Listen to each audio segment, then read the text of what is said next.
for fazer qualquer coisa, tocar, cantar, qualquer coisa, o cara passa 2, 3 horas fazendo. Enquanto tiver gente olhando para ele, ele faz. Agora na oração não. A oração acaba, só fica 10 minutos, 20, meia hora no máximo, porque não tem ninguém olhando, não tem graça. Está se mostrando para ninguém. É ou não é assim? E não pode ser assim. É exatamente lá na oração, no secreto com Deus, onde o crente recebe poder para pregar o Evangelho. Exatamente lá na oração, no secreto com Deus, onde o crente recebe a unção para louvar e conduzir a igreja em adoração a Deus. Exatamente lá na oração, no secreto com Deus, onde o homem e a mulher de Deus recebe mais da presença de Deus para poder passar para as pessoas. É lá. O Charles Spurgeon disse: se vocês não tiverem vida de oração, as pessoas vão ver que vocês não pregam bem, mesmo que elas não saibam por quê, mas elas vão ver que você não prega bem. E por que é que você não prega bem? Porque não ora. Charles Spurgeon, que foi o príncipe dos pregadores, falou isso. Muito importante. Muito importante. Então, querido, você quer realmente orar? Então, o lugar de você orar não é em pé em algum lugar, se amostrando para as pessoas. O lugar de você ter sua vida de oração e comunhão com Deus é lá no seu quarto, trancado, quando não tem ninguém olhando, quando não tem ninguém aplaudindo, quando não tem ninguém elogiando, e ninguém sabe da sua vida de oração. Ninguém sabe o quanto você ora, o quanto você busca, o quanto você se dedica à oração, mas Deus sabe, e a Bíblia diz que Ele vai te recompensar por isso. E Ele ensina que o Pai que vê em oculto, Ele te recompensará. Então entra, quando você for orar, o seguinte, repito, não é errado você orar no templo, não é errado você orar em algum lugar, desde que você esteja fazendo isso para se amostrar. Se você fizer para se amostrar, aí está errado. Mas se você está fazendo pelo desejo de orar mesmo, então não está errado de maneira alguma. Você está impelido pelo Espírito Santo ali, chega em algum lugar, eu tenho que orar, eu preciso orar, eu estou sentindo o desejo de orar. Vai para algum lugar ali, sei lá, em algum canto, o pessoal não sabe o que é que você está fazendo lá. O pessoal não sabe o que é que você está fazendo. De repente você está até num lugar público. Aí você sai para um lugarzinho ali mais afastado, fica por ali. O pessoal ali vem em pé, ou ali vem ali sentado, sei lá. Ninguém sabe o que é que você está fazendo. Acho que você está esperando alguém, alguma coisa. E você está ali na presença de Deus orando.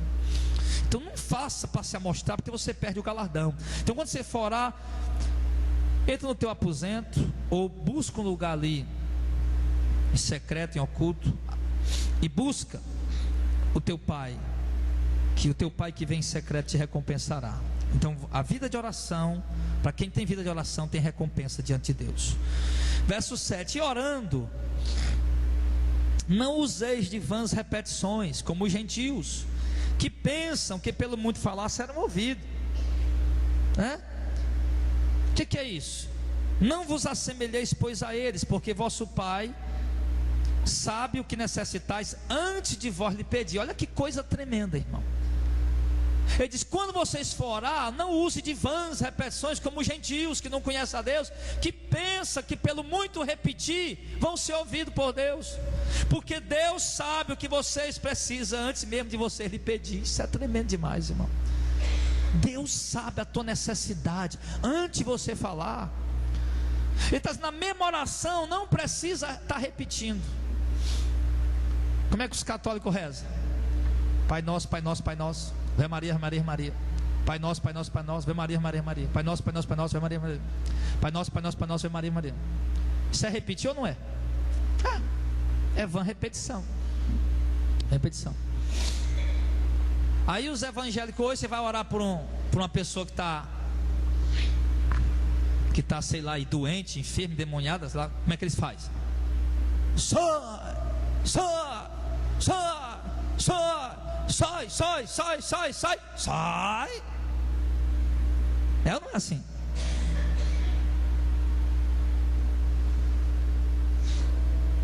Jesus está dizendo: quando você for orar, não use de vãs repetições. Amém, pessoal? Como os gentios que pensam que pelo muito falar serão ouvidos. Pastor, e hoje eu posso orar uma coisa e amanhã posso orar a mesma coisa? Lógico que pode. Lógico que hoje você pode orar, batalhar em oração por uma situação, e amanhã de novo batalhar por ela, mais tarde de novo batalhar por ela em oração. Isso é perseverança em oração, isso é batalha em oração. Ele está falando aqui da vã repetição naquela oração que você está fazendo. Por exemplo, o apóstolo Paulo em 1 Coríntios 12, 2 Coríntios 12, Paulo disse o quê? E para que eu não me exaltasse pelas excelências das revelações, foi me dado um espinho na carne, um mensageiro de Satanás, que veio para me esbofetear, para que eu não me exaltasse. E eu orei 3 vezes ao Senhor, para que o Senhor o afastasse de mim. E o Senhor me disse: a minha graça te basta. Paulo orou quantas vezes? 3 vezes ao Senhor. Ele pode ter orado uma vez de manhã, aquela mesma petição, de tarde ele orou de novo, a mesma coisa, e de noite ele orou de novo, a mesma coisa. Agora o que ele não ficou ali foi na mesma oração, como se Deus não tivesse ouvido, na mesma oração. Então a perseverança na oração, ela é importante. O marido está embriagado, vai clamar a Deus, vai gemer aos pés do Senhor, vai buscar o Senhor pela vida dele. Um filho nas drogas, enfim, vai clamar a Deus, buscar, vai gemer, vai suplicar. E persevere em oração. Mas o que você não precisa, na mesma oração que você está fazendo, a vã repetição. Você ora está na mesma oração, você ora aqui pela aquela coisa, aí entra noutra coisa, daqui rapaz já está naquela mesma coisa de novo, aí ora de novo ali, depois aí daqui a pouco já está na mesma coisa de novo. Quer dizer, Deus não ouviu? Ele está dizendo aqui, Deus na verdade sabe o que nós precisamos antes mesmo de nós lhe pedir. Se Deus sabe o que eu preciso antes mesmo de eu pedir a Ele, eu não preciso usar vã repetição na mesma oração, amém? Eu já falei, Deus já sabe, mas ainda assim, claro, mesmo Deus sabendo, a Bíblia diz que Ele quer que nós oremos e apresentamos a Ele a nossa causa. Só que nós temos que ter cuidado com essas vãs repetições. Aí no verso 9, Jesus trouxe aqui um modelo de oração. Portanto vós orareis assim. Aí você não vai ver, porque assim, a igreja católica adotou isso aqui como a oração deles e pronto. Tudo enquanto que eles estão fazendo, aí vão rezar um Pai Nosso. Se tem um filho doente, um Pai Nosso. Se tem um marido drogado, um Pai Nosso. Se tem uma pessoa endemoniada, um Pai Nosso. Então eles não entenderam o que é que Jesus quis falar aqui nessa oração. Não entenderam. Já que toda hora que os apóstolos estavam orando era Pai Nosso, Pai Nosso, Pai Nosso, toda hora. Toda oração era Pai Nosso. Jesus acabou de falar que não era para estar usando de vãs repetições. Então Jesus vai ensinar aqui, meu irmão. Você vai ver a oração, por exemplo, as orações dos apóstolos, em alguns momentos, você vai ver a oração dos apóstolos ali. Atos capítulo 5, se eu não me engano. Os apóstolos foram presos, e agora eles foram lá presos e foram soltos. Só que eles foram ameaçados, para não pregar mais. Não pregue mais não, que nós vamos prender vocês. Eles fazem uma oração, e eles não oram o Pai Nosso. Eles oram: ó Senhor, Deus Pai do nosso Senhor Jesus Cristo, Tu conheces todas as coisas. Eles estão nos perseguindo, eles não estão orando o Pai Nosso ali.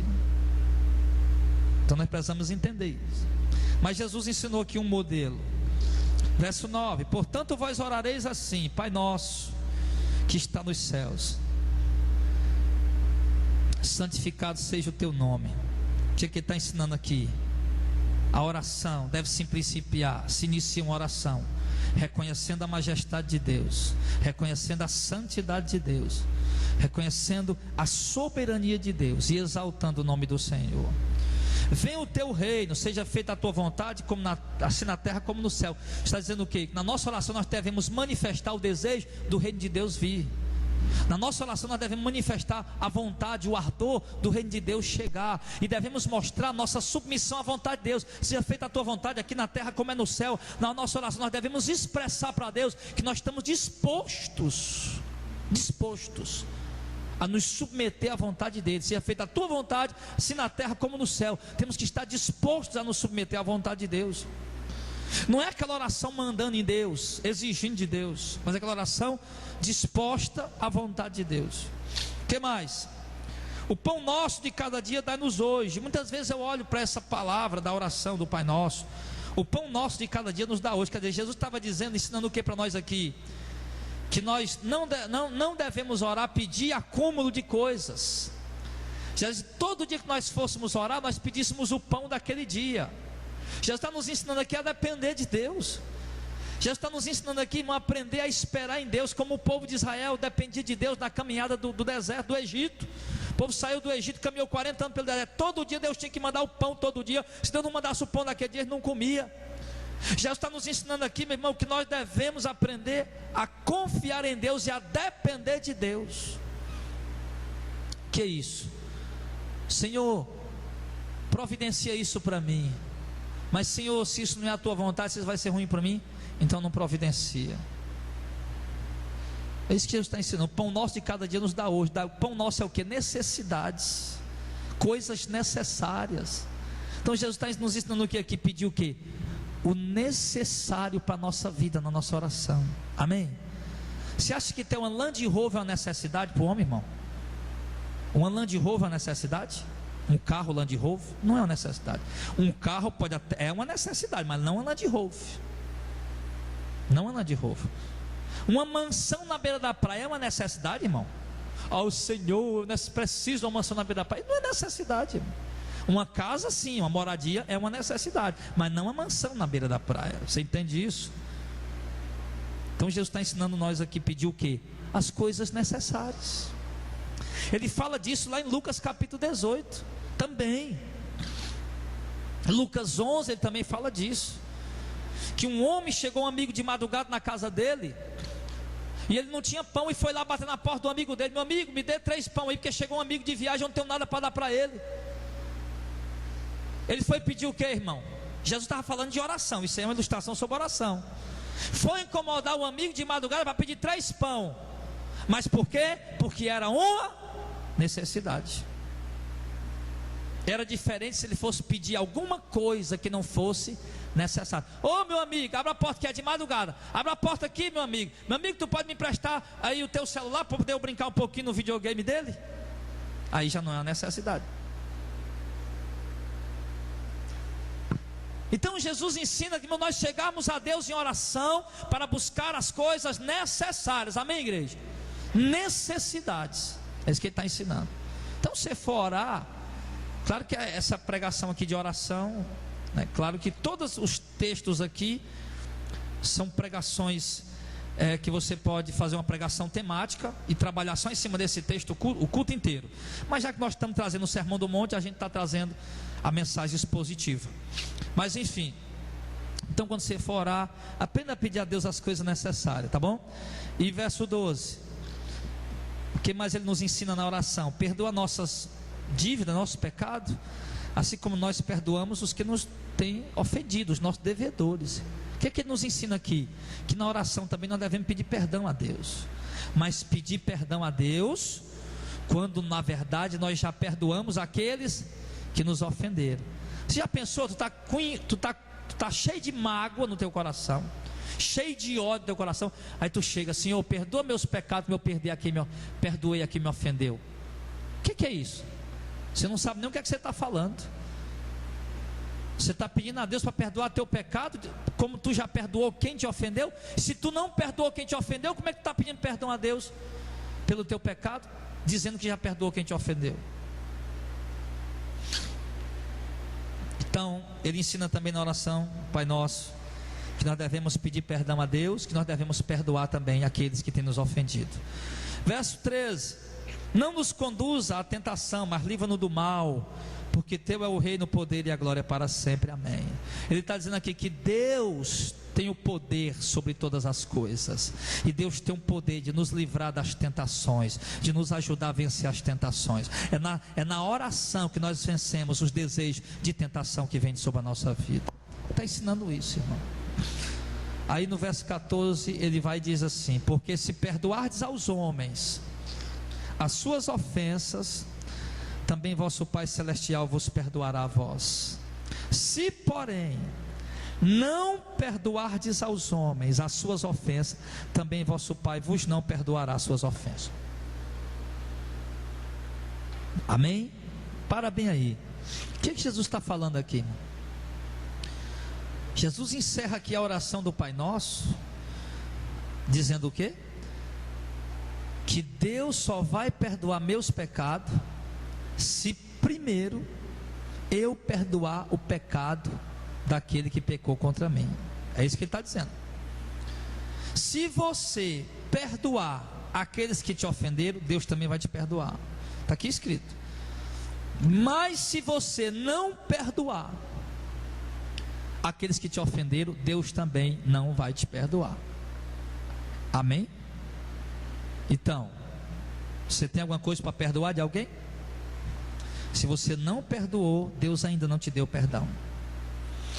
Deus ainda não te deu perdão. É isso que Jesus está dizendo. E a palavra de Jesus é a palavra de Deus. Isso é uma realidade, irmão, que fala muito forte conosco. Se eu não perdoei ainda Deus também não me perdoou. Pastor, eu estou falando em língua, estou falando em mistério, estou profetizando. E aí? O que tem a ver isso? Mateus 7, Jesus disse que naquele dia muitos vão dizer que profetizaram, que expulsaram demônio, falaram língua e tudo, e curaram enfermo, doente, fizeram milagre, mas vão ser condenados. Essa parte de mim, vocês praticam a iniquidade. Filho, Deus olha para o coração, e Ele está nos ensinando aqui: se a mágoa no teu coração, cuide em tirar, porque senão você vai ser condenado. Tira, limpa teu coração, perdoa quem te ofendeu, em nome de Jesus. Para concluir agora, do 16 ao 18, que fala sobre o jejum. E quando jejuardes, não vos mostreis contristados como os hipócritas, porque desfiguram o rosto, para que aos homens pareça que jejuam. Em verdade vos digo que já receberam o seu galardão. Para bem aí, para a gente entender. O que Jesus está dizendo, irmão? Quando você for jejuar, não faça como os hipócritas, porque eles desfiguram o rosto. Além de Israel, quando alguém estava jejuando, todo mundo já sabia que ele estava jejuando. Ele jogava terra na cabeça, rasgava a roupa e fazia uma cara triste. Pensava nem ninguém dizer, estava lá. Aí fulano está jejuando, ó. Está lá, ele está jejuando ali, está jejuando, pai. Por quê? Porque ele sabia pelo jeito dele. É isso. E Jesus disse o quê? Na verdade, eles já receberam a recompensa deles. Foi jejuar com o propósito de se amostrar, também perdeu a recompensa. Você viu que Jesus falou isso aqui? Foi dar esmola para se amostrar, perdeu a recompensa. Foi orar para se amostrar, perdeu a recompensa. Foi fazer jejum para se amostrar, também perdeu a recompensa. Pastor, não pode fazer um jejum coletivo? Não, é claro que pode. Os apóstolos faziam jejum coletivo. A igreja fazia jejum coletivo. Mas aí é uma coisa, irmão, vamos todo mundo jejuar hoje. Fica sem almoço, vamos fazer um jejum hoje.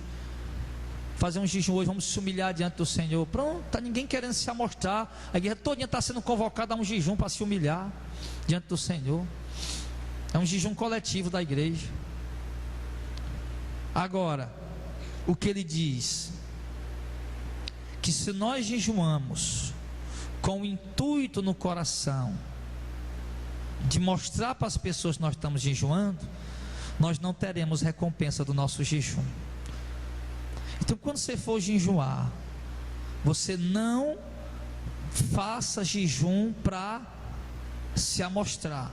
Do mesmo jeito, não dê esmola para se amostrar.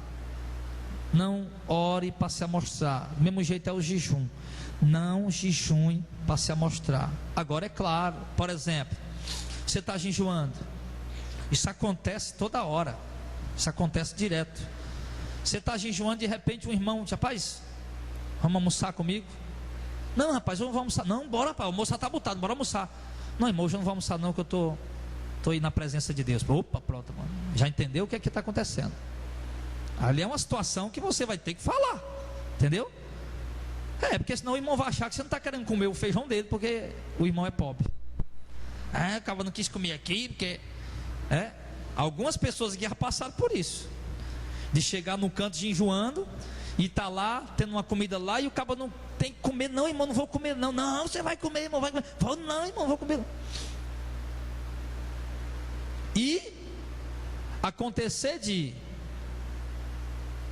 às vezes, a pessoa não entender que tá ali tentando fazer comer, E até chegar a dizer para você, como lá no interior eu já vi relatos sobre isso. Uma pessoa falou para mim, foi numa casa, estava tendo um culto campal na casa. Aí depois do culto ia ter um bolo, né, refrigerante, essas coisas. Ele foi falar que não ia comer, não podia comer. Pai. Ele disse, não, irmão, não vou comer não. A dona da casa assistindo para ele. Ah, você não vai comer porque é aqui em casa, não sei o que e tal. Irmã, pelo amor de Deus. Aí ele falou, não, irmão, não vou comer porque eu estou com propósito com Deus. Era uma coisa que era diferente, você entendeu? Uma outra coisa é você fazer o jejum para se amostrar. Amém, pessoal? Faça o jejum em secreto diante do Senhor, para que você possa ter o seu galardão diante de Deus. Aí ele diz aqui, no verso número 17: porém tu, quando jejuar, lava a tua cabeça, unge a tua cabeça, lava o teu rosto, para que não apareçam os homens que jejuam, mas sim é o teu pai que está oculto, e o teu pai que vê o que está oculto te recompensará. Amém? Então o jejum também, quem jejuma também tem recompensa de Deus. O jejum também traz recompensa de Deus. Agora, eu vou ungir minha cabeça, lavar o meu rosto, para que as pessoas não percebam que eu estou jejuando. A minha aparência é a mesma, eu estou do mesmo jeito. Estou do mesmo jeito. Então não parece que eu estou jejuando. Então ali eu vou ter recompensa diante do Senhor. Amém, pessoal? Então, amados, são conselhos, eu particularmente, eu considero conselhos muito simples, os conselhos do Sermão do Monte. Não são simples, mas são, irmãos, de uma potência tremenda para a nossa vida, quando nós adotamos esses conselhos tão simples. Não é tão simples, irmão, quando você for dar uma esmola, não deixe ninguém ver você dando esmola não. Olha, irmão, quando você for orar, não olhe para se amostrar não, ore escondido. Olha, irmão, quando você for jejuar, você ore e jejum escondido, não para as pessoas verem. Então é conselho tão simples, e que muitas vezes, irmão, nós mesmos, sendo cristãos, evangélicos, servos de Deus, conhecendo essa verdade, no decorrer do tempo, a gente acaba, de uma certa forma, esfriando em relação a esses conselhos. E quando a gente lê eles novamente e prega eles novamente, isso renova de novo nossa vida em relação a essas práticas de vida, amém? Então eu tenho certeza que hoje os irmãos vão sair daqui, vão continuar jejuando, mas agora de uma forma diferente, vão continuar dando esmola, mas agora de uma forma diferente, vão continuar orando, mas agora de uma forma diferente, amém? Eu tenho certeza disso. Eu tenho certeza que essa palavra vai entrar no coração da gente e vai nos, tão simples, mas vai nos trazer um comportamento correto diante do Senhor. Então, que vocês possam guardar essas palavras no coração de vocês e lembrar de tudo que está sendo ensinado aqui, que é de muita importância, embora simples demais, mas é de muita importância para nossas vidas. Irmão, o que é que me motivou a pregar o Sermão do Monte? Nessa simplicidade. Como eu disse, nós não estamos pregando uma mensagem profunda no Sermão do Monte. Se fosse pregar uma mensagem profunda no Sermão do Monte, não ia tirar um culto aqui para falar só de jejum, não ia tirar outro culto aqui para falar só de oração, ia tirar outro culto aqui só para falar de esmolas, se nós fosse entrar realmente fundo nos assuntos. Mas como eu disse, nós estamos trazendo um ensinamentozinho raso para a igreja. Mas por que nos motivou a trazer esse ensinamento raso, tão simples e tão objetivo e tão prático para a igreja? Porque me caiu a ficha do seguinte, que muitas pessoas estão vindo para a igreja, se convertendo a Cristo, se convertendo ao Evangelho, estão chegando na igreja, e a igreja já está com um ano, 2 anos, 5 anos, 10 anos já de caminhada, e o Sermão do Monte já não interessa mais pregar. Já estamos com 2 anos, 5 anos, 10 anos de igreja, vamos pregar o Sermão do Monte? Aí o povo está chegando na igreja, e um dos sermões que é básico para a vida do cristão, que faz parte da massa do alicerce que o cristão constrói a sua vida, não está sendo aprendido. Aí nessa mente hoje nossa, dos pastores, não vou pregar o Sermão do Monte, não é tão simples. A igreja está com 5 anos de igreja, por exemplo, a igreja está com 10 anos de igreja, tem 1000 crentes na igreja. Você perguntar, irmão, quem aqui já ouviu uma pregação do Sermão do Monte? Aí ninguém vai levantar a mão, ninguém ouviu. Ninguém vai ter ouvido a pregação do Sermão do Monte. Por quê? Porque é tão simples os conselhos, que a gente acaba não querendo pregar. Mas conselhos simples, como eu disse, que trazem de fato muita importância para a nossa comunhão com Deus.